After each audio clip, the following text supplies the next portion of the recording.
This is the most controversial and fascinating AI ad ever made. Can AI be trusted? And it's not just because it opens with this shocking image of a house on fire. This isn't just a video about a commercial, because dissecting this ad actually gives you insight into the entire conversation around AI. And as we know, that is a conversation that never ends well at the dining room table. In fact, it never ends at all. And yet, despite the impact on my mental health, over the course of a few days, I started to pull the video apart, frame by frame, line by line, and it has sent me deeper than I ever should have gone. So today, I'm exploring the iceberg that is the Anthropic ad, dissecting it from its surface and going as far down into the depths of analysis that my psyche can handle to reveal what it really means and what it tells us about the state of AI in 2026. So strap in, because we're going under. So, by the numbers, the ad is 90 seconds long, has 36 photos, 2 videos, 176 spoken words, 184 words, including the tagline and product name, plus the website address. After the super crazy image of the burning house, we run through a few unsettling images. A toddler looking at a phone screen, and a mind that doesn't look safe or healthy, before we hear the first spoken words. Can AI be trusted? Just a reminder, this is a commercial for an AI company. We then see an image of some dystopian surveillance state and then a military graveyard while the narration talks about hitting the brakes. Who's gonna hit the brakes if we need to? Next, an image of a riot, a hazy city, homelessness, while the piano plunks 2 keys at a time. Let's pause here. This is a lot for me to take in at just 22 seconds. It's essentially running through the big picture collective existential fears society has around AI, how it affects young children, the environmental and economic impacts, fears around a surveillance state. It's asking a big, tough question. Are we gonna be okay after AI? Then the commercial, at the exact halfway point, 45 seconds in, literally begins to change its tune. Immediately after a statement that implores we democratize the tech revolution, having a voice in the matter, the music becomes more springy and soulful. Maybe it'll cure some great things, you know? And the questions become more positive. Can AI make us a better parent? Can it make us more human? The photos become more serene, like a snapshot on a perfect day. Parents, friends, scientists, doctors. The photos are grainy and compelling, as if they were taken with a disposable camera. They feel authentic. It's a journey for sure. What starts as this existential dread messaging ends with this uplifting, human-centric, hunky-dory, the future is ours messaging. It's a whiplash. What's noticeably subtle in the video is Claude's presence. The product appears in the video briefly, only 5 times. 3 times we see the Claude prompting screen, somewhat out of focus. And then we see the Claude logos on laptops twice. Can you believe this all happens in 90 seconds? Level 2, a little deeper, be careful. And this is a long section, but you can't go to level 8 unless you go through level 2, so just hang with me. It's some really interesting stuff. So what's beyond the frame of the video? Well, a lot. I first thought this whole thing must be AI. The voices, the images, it's an ad for an AI company, so why not? But then I read the fine print. The same day the ad was released, Anthropic dropped this announcement on their website. It details how the voices are real and part of a bigger brand platform called Keep Thinking, in which they interviewed over 100,000 people about their hopes and fears when it comes to AI. Some of the selected stories can be heard on the website in what feels like a NPR StoryCorps project with a Silicon Valley flavor. The company also reasserts that it's structured as a public benefit corporation, PBC, which means it's still a for-profit company, but is legally bound to act in a responsible and sustainable manner, balancing profits for shareholders and benefits for the public. This is super important, and we're gonna bring this structure up a lot, so take note of the PBC. Okay. To be fair, their ad invites us all to ask hard questions, and the company has clearly been doing that already. Now, it is advertising. In case you've never seen a snippet of Don Draper from Mad Men, advertising is selling a feeling. Advertising is based on one thing: happiness. Ads are thought out, written, polished. They are completely designed to evoke a specific response from the audience. Nothing is accidental. So while the voices may not be AI generated and are indeed real, they've also been chosen, edited, and arranged in such a way that they are not as authentic as the ad might make us believe. It is no coincidence that the portrait of Anthropic is exactly what the company would like you to believe Anthropic is. Anthropic has developed what they call their public public record to publish survey results. I found some really interesting stuff in here that both complemented and deviated from the video. For example, the hierarchy of fears people have about AI are grouped into 3 categories: human diminishment, existential and security threats, and systemic and structural harms. These fears are very much on display and discussed in the ad. Fears like job loss are grouped under human diminishment. Existential and security threats include surveillance state, and AI being used by terrorists, or ending civilization altogether. The systemic and societal harms would be environmental impacts and social disruption. For me, my biggest fear is that AI will continue to erode our critical thinking skills at an exponential speed. Our social media feeds are already doing quite a lot of heavy lifting, in my opinion. But this is actually the second most common fear. This commercial really dials in the imagery of the genuine fears people have about AI, especially in those first 22 seconds. The surveys in the commercial diverge, however, when it comes to the hopeful exposition. According to the survey, 2 hopes received the largest amount of responses and were both from the category labeled health and care, finding cures for diseases like cancer or Alzheimer's, and helping people with disabilities. Health and care do appear in the video, but only with one statement while depicting a medical device shaped like a heart. The overwhelming majority of questions or statements in the hopeful second half of the video are from a category called connection and society. Will it make us better parents or teachers or humans? Will it help us make connections in our communities? Stuff like that. According to the survey, people don't hope that AI will improve their societal connections. Only 3% of respondents hope that it would be a therapist, and only 4% hoped it would make them less lonely. So maybe, despite all this hype around AI therapists and AI partners, we don't actually want an AI girlfriend. We just want grandma to be okay. And this is where we can see the manufactured taste at work. The commercial was created by the UK-based ad agency Mother. They made the much-lauded Super Bowl commercials for Anthropic that teased OpenAI's perceived use of in-chat ads. There was a clear, purposeful choice to focus on the human element in this ad, even if it wasn't what the surveys reflected, which I think is fine for vibes. I'm sure the chic advertising people were worried that if they focused too much on the health and care aspects, it would come off looking like a big pharma commercial. So, to recap, the ad was painstakingly designed by a group of people with elevated taste preferences to get as big a reaction as they could in just 90 seconds. Level 3, do you feel us descending? What do we have? Oh yes, hot takes from people online. The responses from thought leaders online were, of course, divided. On LinkedIn, the professional and polite poster said it was beautiful and thoughtful. On tech Twitter, or whatever we're calling the tech community on X these days, the sentiment was much more hostile. Brian Rummel called it akin to cigarette advertising and mind sewage. Some people thought it was uncanny and even had the indecisive hallmarks of AI slop. The most heated take was from rival OpenAI CEO Sam Altman, who first commented that he thought it was satire. He replied to himself with his own satirical quote, "Hard questions are great, but only if we deem you worthy enough to not silently downgrade you or even get access at all." This subtext is super revealing. I had to kind of pause and dig into this a little bit. I thought Sam's first tweet was a little dramatic. I understood it, but this tweet was a little more coded for the inside crowd. But from an anthropological point of view, it reflects the tensions in Silicon Valley as AI companies push for dominance. This is another theme we're going to come back to over and over again, so just take note as we get into this. As we've discussed, Anthropic seems to take its status as a public benefit corporation very seriously. They market themselves as this listening, cautious, safety-first company that tries to do good. Most recently, there was a huge spat when Anthropic's latest and most powerful public model, Fable 5, was released and then forced back onto the shelf by the US government over worries that it could be co-opted to do dangerous tasks. Fable 5 was the bumper lane version of their Mythos model, which is so powerful that its usage was limited to a handful of trusted partners. The company claimed it added more buffers and guardrails to Fable 5, but users online said it had been nerfed or dumbed down. If a question or task came too close to the guardrails, the company said it would redirect that query to an older, less advanced model. Tech Twitter didn't love this, and it is this contradiction that Altman tries to jab at.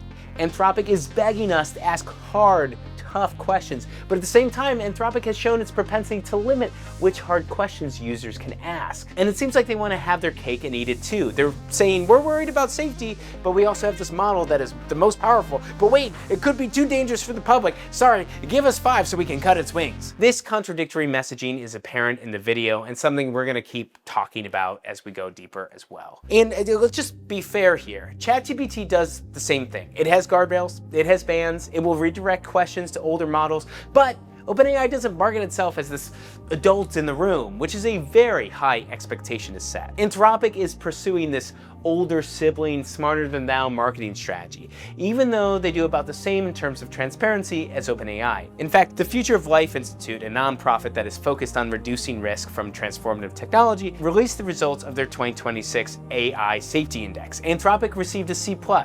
OpenAI got a C. If these companies were my kids, bringing home these grades, I would say, no more computer for either of you. C+ to C, that's negligible. Nobody's creating an industrial revolution in this house, at least not with those grades. And I think that is what Sam Altman was getting at with his coded post. Anthropic paints itself as this responsible entity, flaunting their PBC status and their surveys and their academic glasses on the nose vibes. But to Altman, they're no different than what OpenAI is doing. So to recap, let's just gather it up here, okay? People are both afraid of AI and hopeful about it. So one AI company surveyed a bunch of people to check their feelings and then hired a slick ad agency in the UK to make a commercial about it, and this ticked off a bunch of people on a website online. Okay, there's a lot going on in that 90 seconds. We're at level 4. We're halfway down to level 8, so if you think you've heard enough, just hang on.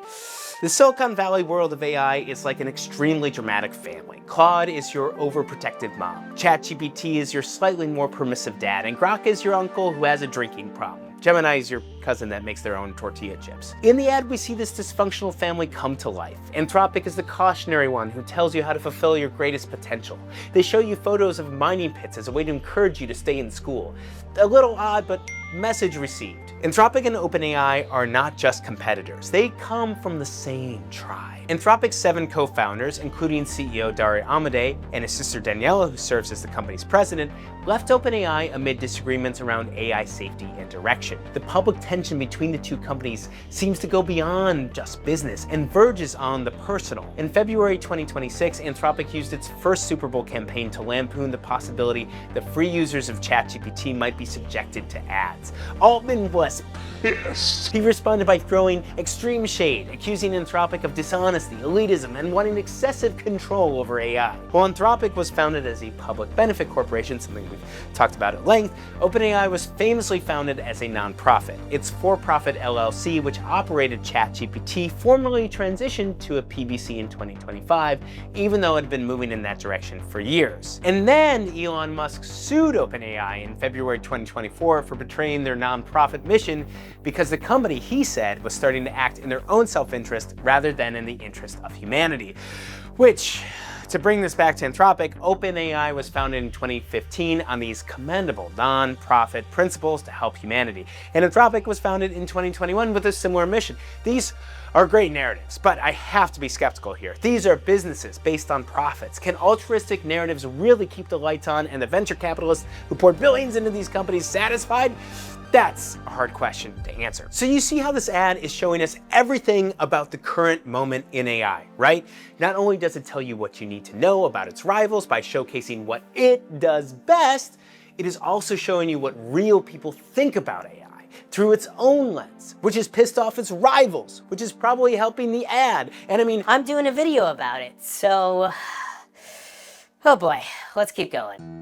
Level 5, we're getting pretty deep here, but can you feel the pressure? I can. Anthropic isn't just building the machines of the future. They're building the apparatus that studies what the machine does to you. Just look at the ad. It's filled with people's real hopes and fears that the company has meticulously recorded by listening to a large enough group of people that they could have formed a small city. If it ends up taking like almost all the jobs, then what does it mean to work? They built an entire ecosystem out of corporate concern. Beyond their public records, they've employed an elite team of economists and researchers to build their economic index, which measures AI use at work and its impacts on the modern workforce. They have the Anthropic Institute studying societal effects, policies for responsible scaling, and they've got a philosopher on payroll. Why is it that there's a philosopher at Anthropic? Inside the company structure itself, they utilize what's called a long-term benefit trust, with powers to appoint board members. Now, typically shareholders have a lot of sway over a company. If you follow financial news, you'll hear a lot about activist investors. These are people or companies who secure enough control of the company that they can force sweeping changes from the inside. Southwest Airlines fundamentally changed when they got rid of their open seating in favor of seat assignments, a pillar of their identity, no less, because of pressure from an activist investor. Now, that's just the seat assignments at a company where the flight attendants perform the safety demonstration like a stand-up routine. Imagine the damage an activist investor could do at a company that makes powerful AI models and advertises with graveyards. Anthropic's structure was explicitly designed to create a counterweight to pure shareholder incentives as AI becomes more consequential. Former Federal Reserve Chair Ben Bernanke joined the trust this month. Now, it remains to be seen whether this will all play out as intended, but this is certainly more walking the walk than just stating some corporate responsibility plans and some BS mission statement. The research programs, the corporate structures, the hard questions, these all descend from the same image. Claude is the AI for people who regard themselves as thoughtful enough to be worried about AI, but still are interested in its use. Anthropic can serve up anxiety as this competitive moat. They're telling us AI is extremely dangerous, but also at the same time, they're the ones with the thickest gloves and the loudest alarms and the most comprehensive safety mechanisms. It's an effective tool. They're betting we don't need to be sold on which AI is going to be the best tooling partner, but rather we need to be sold on which AI is going to be the safest tooling partner. To recap, so you see, this ad isn't just about people's fears. It's about listening to people's fears in a competitive advantage. And by making this ad, they are poking their rivals in the face with how good they are at managing fear. They're so good at fear management, they study it. This is some Art of War Sun Tzu skill. They have fear monitoring economists and fear monitoring philosophers, and who knows what else. It's getting hot in here, but we gotta keep going deeper. Level 6, my friends. Hold on, I can't believe we still have 2 more levels to get to level 8. We can't fully understand the ad without understanding the company, and we can't understand the company unless we understand the leadership. In film theory, we call this auteur theory, but put simply, the director's presence can be felt in every frame of a film, usually through stylistic elements. In the Claude advertisement, we see Anthropic's CEO, Dario Amodei, splashed all over it.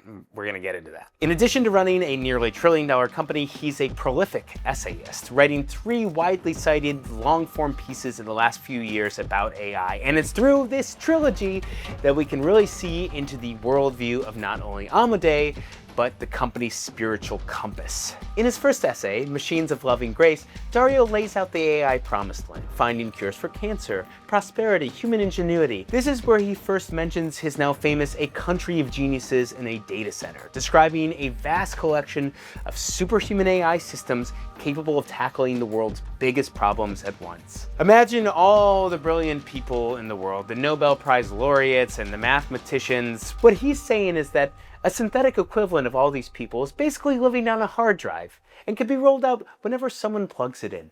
It sounds nice. What really matters is the person who plugs it in and how they use it. Because like any tool, this can be used to build a beautiful future or destroy a civilization. And that's what Dario gets at in his second essay, The Adolescence of Technology. It's the cautionary tale around AI, the surveillance state, the economic disruption, the global totalitarian dictatorship. All of this can happen if the country of geniuses in a data center were limited to one group or nation. And in his third essay, Policy on the AI Exponential, he calls on governments to enact regulations. I wanted to read about these to learn more about this guy and help me make sense of this ad. And what I got was I would hate to be Dario Amodei. Even in his first essay, which is the most hopeful of them all, he spends a large portion of the introduction explaining why he and Anthropic don't actually spend a lot of time talking about AI's upside, the lofty utopian hopes. He's one of the few people on Earth that is capable of making superhuman AI, yet he's also obsessively worried about this superhuman AI as he continues to make superhuman AI. He's got this conflicted Oppenheimer vibe. He's a Rorschach test. To some, he's a ruthless mogul that's out to crush Sam Altman in any other competition. To others, he's this hyper-focused humanitarian who needs to beat everyone else so that he can safeguard the most powerful technology we've ever created. And we see that in the ad. The video is not allowed to embrace the hopeful futuristic image AI could have for us until after we get through the no BS hard truths that this AI thing could go really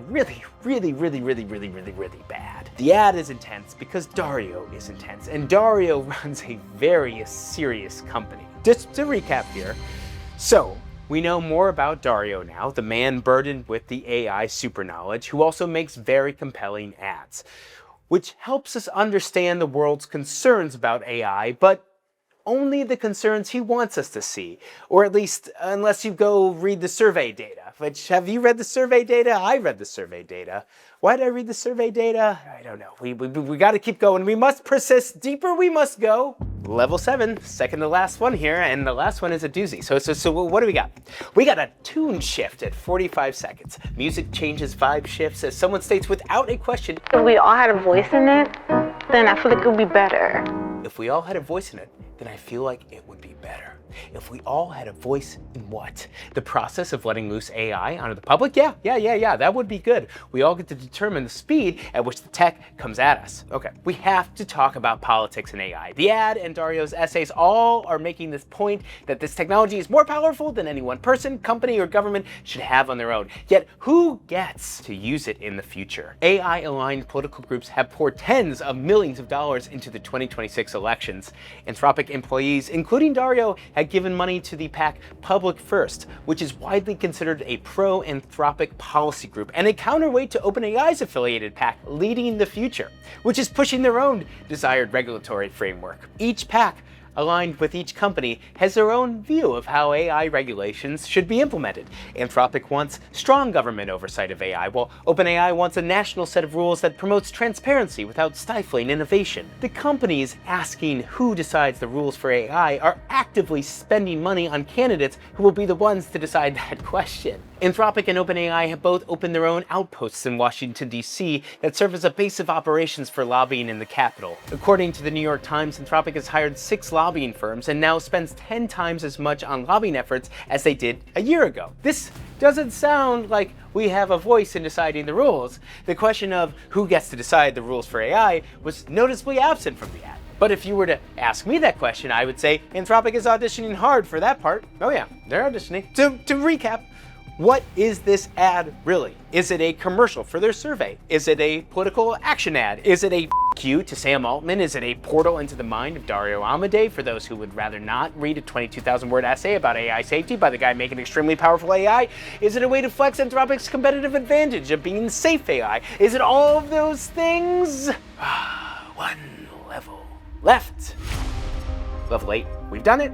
The deepest part of our analysis. As promised, it might get a little crazy here. I've gone so far down this contextual rabbit hole, I've become lost in the details. Let me just get my bearings here. Okay, to gather the threads, this is an ad.